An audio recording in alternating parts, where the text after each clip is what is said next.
এই ভিডিওটা সেই সব প্রার্থীদের জন্য খুব ইম্পর্টেন্ট যারা যারা আরআরবি গ্রুপ ডির এক্সাম দিয়েছো বা তোমরা পরবর্তী যে তোমাদের ডেট গুলো রয়েছে সেই ডেটে যারা এক্সাম দেবে তাদের জন্য খুব ইম্পর্টেন্ট হতে চলেছে। 8 তারিখ 9 তারিখের পরীক্ষা হয়ে গেছে। 2 তারিখ 3 তারিখ 4 তারিখ 5 তারিখ 6 তারিখ 9 তারিখ আর 10 তারিখ ফেব্রুয়ারি মাসের এই ডেটগুলোতে তোমাদের এক্সাম হবে। এক্সাম গুলো কমপ্লিট হওয়ার পরে তোমাদের অ্যান্সার কি জারি হবে সেটার ব্যাপারে বলছি। অ্যান্সার কি জারি হতে কিন্তু বেশি সময় তোমাদের লাগবে না, কারণ 10 তারিখে তোমাদের এক্সাম কমপ্লিট হয়ে যাবে। 5 তারিখ 5 দিন মতো তোমাদের সময় লাগে যে অ্যান্সার কি জারি হওয়ার জন্য।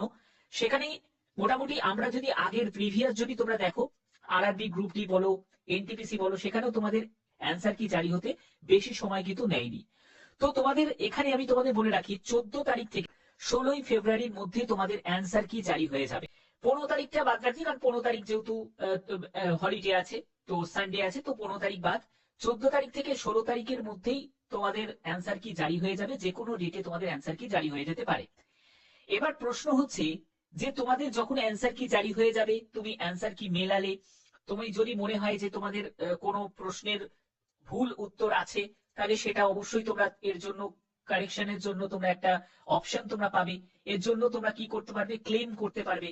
এবার সেই ক্লেম করার জন্য তোমাদের সেই রকম তোমাদের একটা স্পেস দেওয়া হবে, যে এরকম তোমাদের একটা নতুন লিঙ্ক দেওয়া হবে, সেখান থেকে তোমরা ক্লেম করতে পারবে। তো এইসব প্রসেস গুলো চলবে।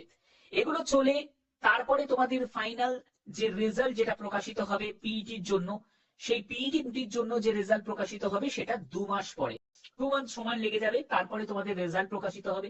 পিইটির জন্য সকলে তো এলিজিবল নয়।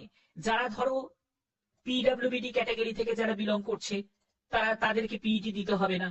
এবার যারা ধরো সিসিএএ ক্যাটাগরি থেকে বিলং করছে তাদের পিইটি দিতে হবে না। তো সেই সব ক্যান্ডিডেটদের তালিকা প্রকাশিত করা, সেপারেট ভাবে প্রকাশিত করা, তারপরে এই যে যদি কোনো প্রশ্নের উত্তরে যদি কিছু ভুল থাকে সেগুলোকে সংশোধন করে আবার রিভাইজ অ্যান্সার কি জারি করা, তো এই সব বিভিন্ন প্রসেস চলতে চলতে তোমাদের 2 মাস কিন্তু সময় লেগে যাবে। এবার তোমরা যদি বলো কেমন কাট অফ যেতে পারে, আমি তোমাদের একটা বেসিক একটা ধারণা দিচ্ছি।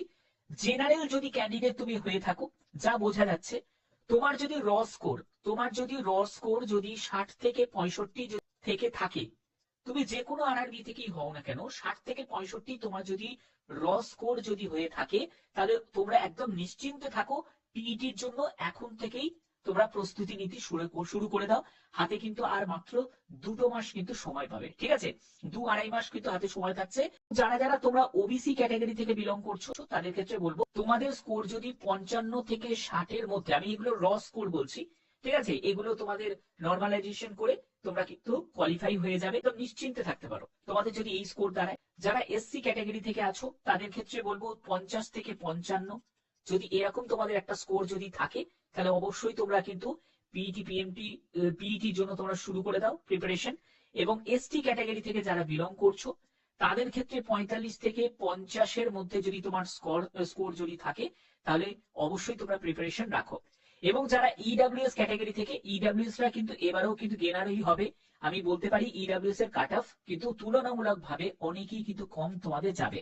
সেখানেই তোমাদের ইডব্লিউএস বলতে গেলে 38 থেকে 42-এর মধ্যে যদি তোমার স্কোর যদি থাকে, তোমরা নিশ্চিন্তে থাকো। তুমি যদি ইডব্লিউএস ক্যাটাগরি থেকে হয়ে থাকো, তোমার যদি এটা যদি র স্কোর হয়ে থাকে, নিশ্চিন্তে থাকবে তোমরা পিইটির জন্য ডাক পাবে।